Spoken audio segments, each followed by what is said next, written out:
సంగారెడ్డి జిల్లాలో సీఎం రేవంత్ రెడ్డి పర్యటన ఏర్పాట్లను జిల్లా కలెక్టర్ ఒల్లూరు క్రాంతి పరిశీలించారు. పలు అభివృద్ధి పనులకు శంకుస్థాపనలకు ప్రారంభోత్సవాలు చేసేందుకు సీఎం రేవంత్ రెడ్డి జిల్లాకు విచ్చేస్తున్నారు.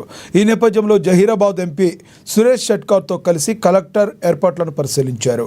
జహీరాబాద్ నియోజకవర్గంలో పలు అభివృద్ధి పనులకు ప్రారంభోత్సవాలు శంకుస్థాపనల కోసం ఈ నెల 23న సీఎం రేవంత్ రెడ్డి వస్తున్నట్టుగా కలెక్టర్ తెలిపారు. రహదారులను, కేంద్రీయ విద్యాలయ భవనాన్ని, జహీరాబాద్ బ్రిడ్జ్లను ప్రారంభోత్సవం చేసి జహీరాబాద్లో ఏర్పాటు చేసిన బసవేశ్వర విగ్రహాన్ని ఆవిష్కరించనున్నారు. అనంతరం సభలో మాట్లాడతారని కలెక్టర్ తెలిపారు.